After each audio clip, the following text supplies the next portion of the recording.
Excellency Raila Odinga. Welcome, Your Excellency.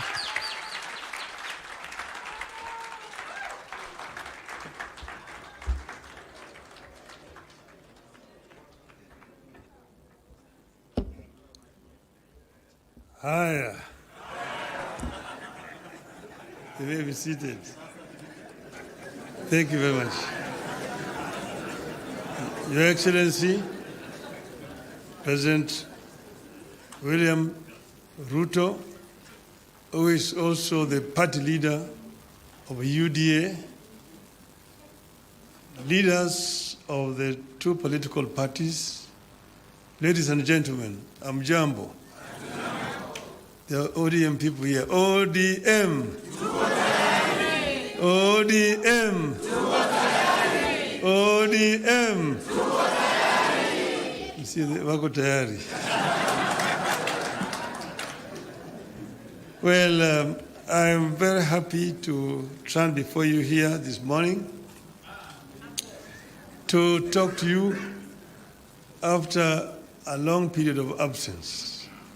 As you know, that in the last 6 months, I've been engaged in the campaign on the continental platform for the position of the chair of the African Union. Some people ask me, why did I decide to run for that position? And I say that I was approached by senior leaders on the continent who, when they saw that that position was becoming vacant, they needed somebody with a Pan-Africanist ideology to go and try to set that movement in the right path so that it can achieve the objectives for which the founding fathers formed it. So they then sent the former Nigerian president, President Obasanjo, to me to come and persuade me to run. And after a lot of soul searching, I made a decision. And some of you will have seen me with President Obasanjo on my side when I announced that I was going to run for the position of African Union chair. I did not expect to be supported by the Kenya government. But out of blues, President Ruto announced that he will support my candidature. I thought this is a better way to get rid of him. Good riddance. I would say that, in respect of the motives, he actually was genuine because he followed that announcement by giving full support to my candidature. As you know, you cannot run for the chair of African Union without being sponsored by your home government. You cannot just sit somewhere there and say, Mimi ni Professor Kithure Kindiki, I want to be a chairman of African Union. You will not even be seen. Your name must be presented by a government official through the embassy of Kenya in Addis Ababa. And this they did. Not only that, they put also the machinery behind my campaign. And Mr. President Ruto himself called various presidents and made appointments for me and also persuaded them to support my candidature. He himself invited a president from East Africa here in Nairobi to basically adopt me as a candidate for the Eastern region. And this they did. So Kenyan ambassadors in all those foreign countries were also informed and that they would support my candidature. And whenever I went to, they received me at the airport, took me to the hotels, and also took me to meet with the president. I was able to meet more than 40 presidents on the continent. And I traveled Africa from east to west, south to north, like never before. As you know that I have been the high representative of the AU on issues of infrastructure. So I'm not actually strange to these issues, to the continent. But it gave me a better opportunity to now understand problems facing many African countries firsthand from the leadership of the continent. As you know that our continent has suffered seriously from innovations from outside. First was the slave trade that took so many of able manpower across the shores to go and work in the building of Americas, both North America and South America. Some were taken to Arabia, some were incarcerated there and died there. So that was the first. Then came colonialism, where they went and set somewhere in Berlin and partitioned Africa there, according to their interests. British, French, Italian, Portuguese, and so on and so forth. So Africa has suffered seriously. That was colonialism. Then when Africans fought for independence, they granted it. It was a flag, but then there was also neocolonialism that came about, and Africa has continued to be marginalized. So I saw this and came up with a program of how we were going to deal with these issues. We campaigned strongly, and we went to Addis Ababa quite confident of victory. Before I went there, the women here, Orange women in Nairobi, organized a prayer meeting for me in Bomas of Kenya. And they prayed for my success.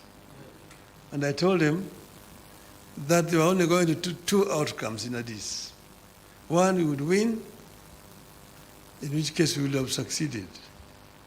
The other one, we would lose, but we would also have succeeded. Because I told them why? We will come back home. So east and or west, home is? So we are here. So when I came back, I went to meet with the president in Mombasa to thank him for the support that the government had given me during that campaign. And he was, of course, very gracious. And at that time, I found when the two teams from the parties had worked out on some documents that they wanted to be signed, I told him I cannot sign this document until I've consulted our people, my people.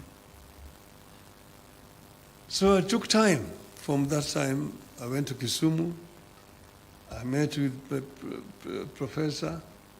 I met with leadership and elders in Kisumu. I went to Siaya. I went to Migori. I went to Homa Bay. I went to Busia, where I met with all the leadership from all the 5 counties in Western. Then I went to the coast. I was in Mombasa. I was in Malindi, in Kilifi. I was in Kwale. I came back, I went to Wajir.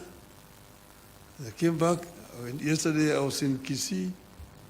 I was in Narok. I was in Nairobi, here in this same building here with leadership of Nairobi. That is what you call random sampling.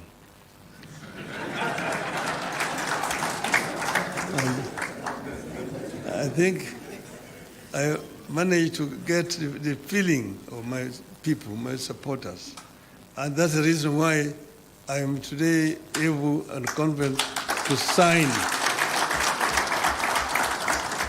this document. So I want to say this, of note.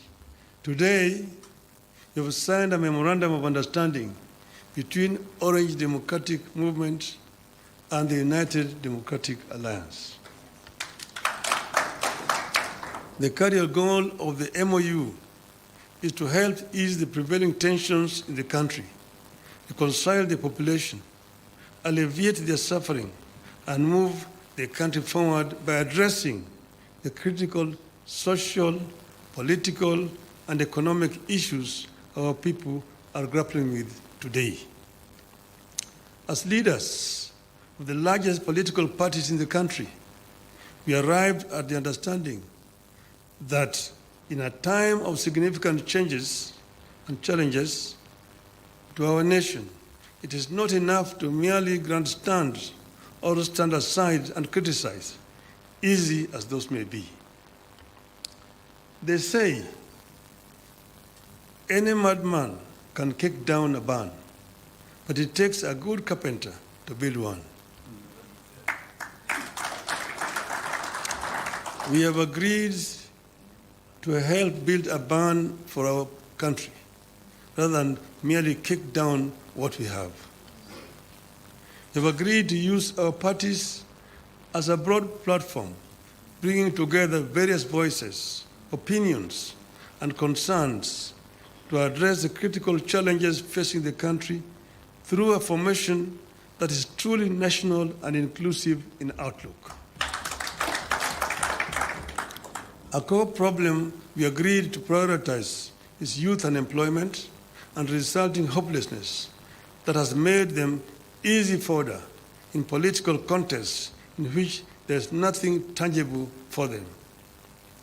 In this MOU, we agree to embark on steps to realign the country's economic, social, and political priorities to address the youth agenda that has progressively fallen behind in the last 62 years of our independence. Through this MOU, we commit to uphold the Constitution, the rule of law, and respect for human rights. Importantly, we pledge to tackle unemployment, cost of living, crippling poverty, inequality, and failure of the institutions that have been eroded by inefficiency and corruption over the decades, making them unable to deliver to Kenyans. We seek a more equitable country in which all peoples of all backgrounds are included in the enjoyment of socio-economic benefits and are equal members of one indivisible nation. All Kenyans must feel that they belong here by right, and the right to access, without any form of discrimination, whatever Kenya has to offer. We commit to protect and to strengthen devolution as a machinery for ensuring a more inclusive development across the country. In this regard, we will be tabling a proposal that the unbundling of functions that has been recently concluded, counties should get not less than 450 billion shillings in the 2025-2026 financial year. We will also seek the faithful flow of funds to political parties, being vehicles for the channeling of hopes and aspirations of the people.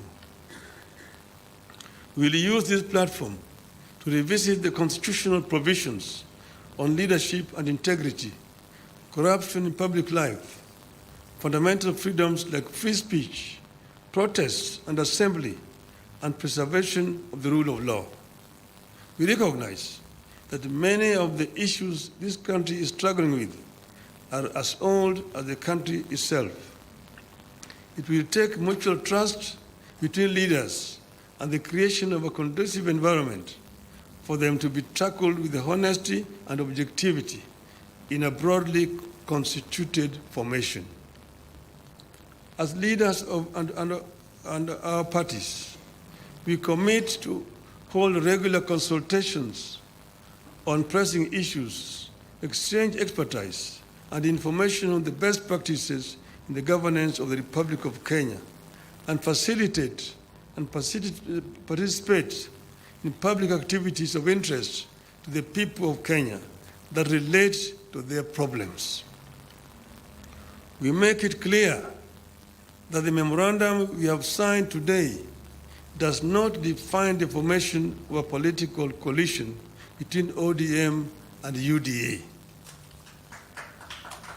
However, its successful implementation could inform the basis of steps toward the establishment of a broadly constitutive and progressive formation for a stable country in future. We urge all Kenyans who are interested in having a stable, inclusive, and progressive country, devoid of grandstanding and alienation of whole communities and regions, to rally behind this formation in the interest of our nation. God bless Kenya. Thank you. It's my pleasure now to invite my brother, William Samoei Ruto, to come, the party leader of UDA.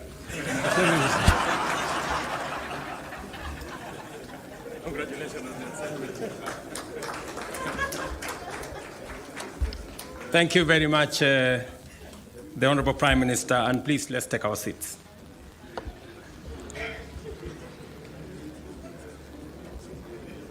Your Excellency, Raila Odinga, Prime Minister of Kenya and party leader of my former party.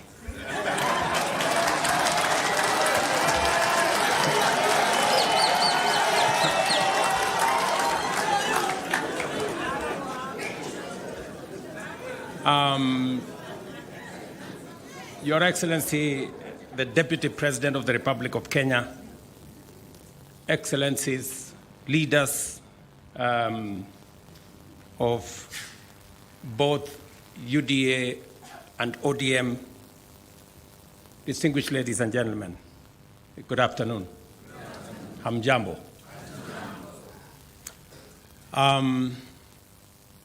I want to associate myself with the comments that have already been made by my elder brother, Raila Odinga, on the journey that we have come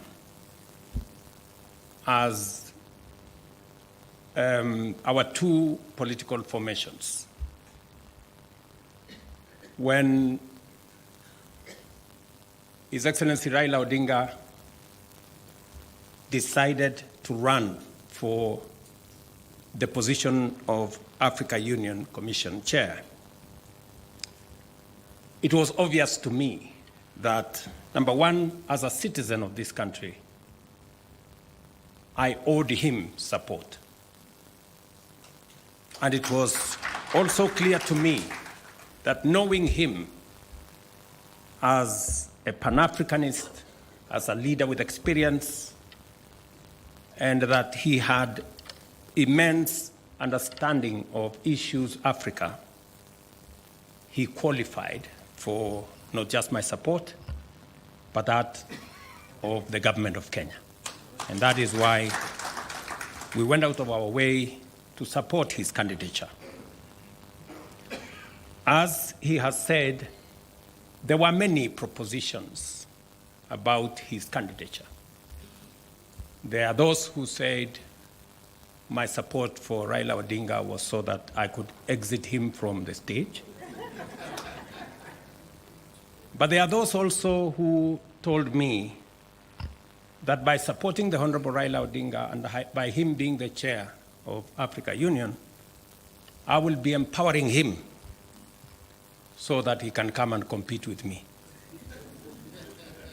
And I had a very clear answer to them, that my support for Raila Odinga is not conditioned on him supporting me or him surrendering his aspirations for whatever reason.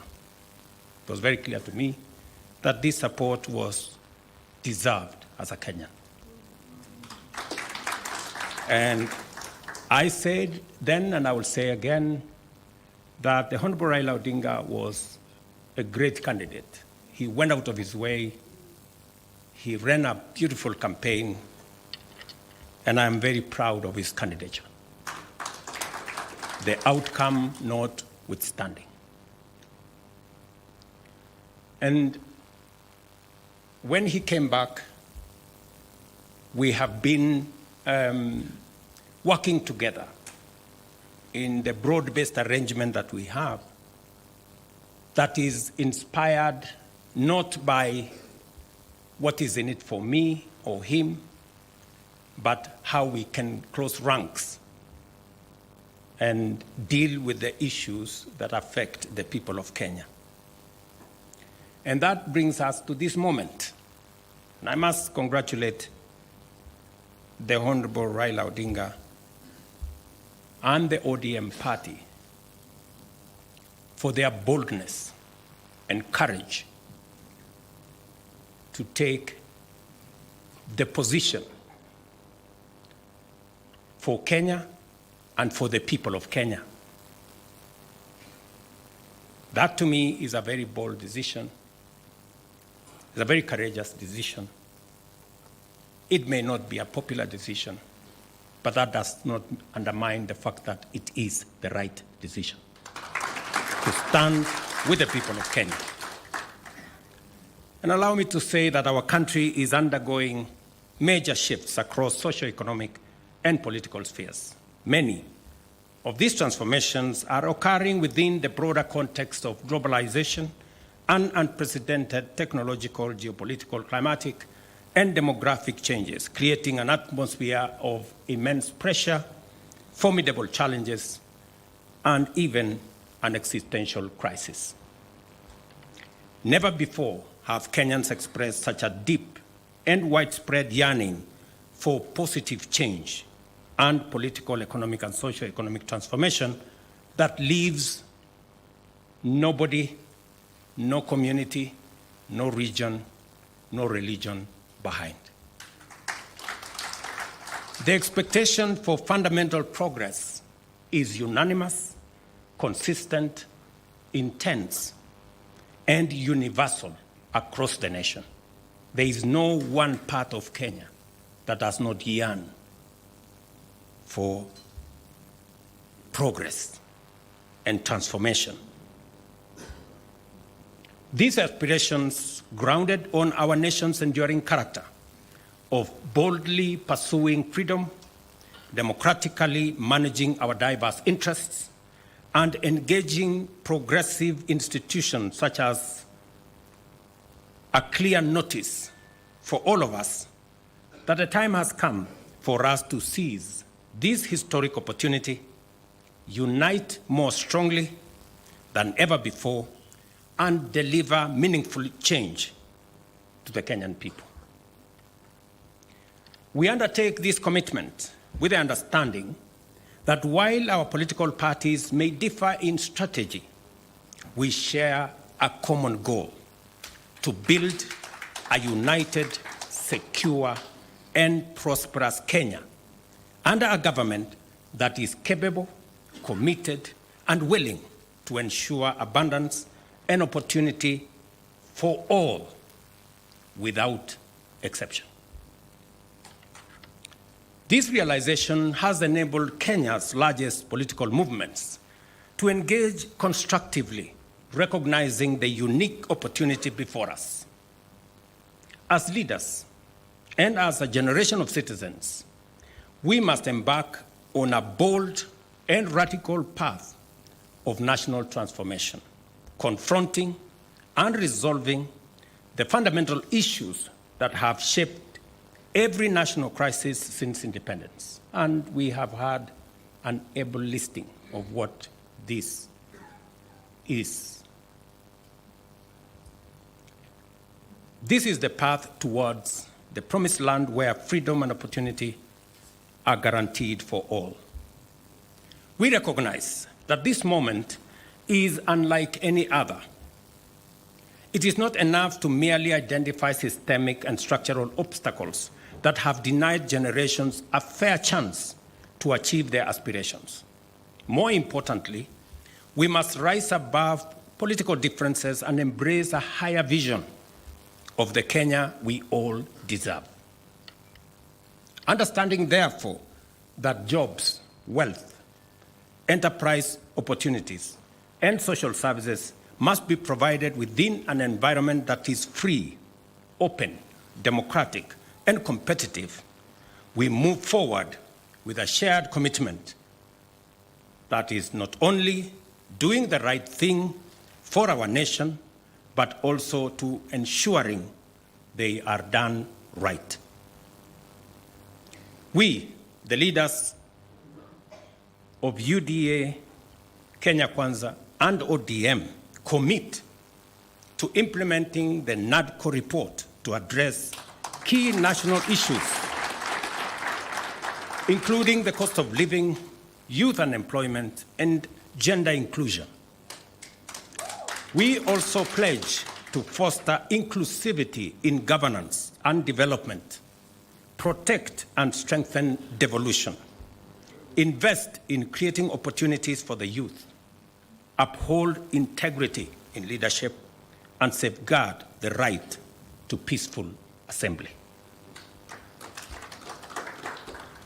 We will raise and manage national resources responsibly to reduce our debt burden by ensuring transparency, responsible borrowing, and an audit of past debts.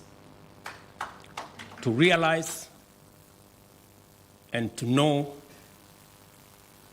what has been borrowed, for what purpose, and how is it going to be paid. I attempted to set up this audit. It didn't work. I am confident that under this broad formation, we will now be able to audit our debts. This moment is not about William Ruto or Raila Odinga. This agreement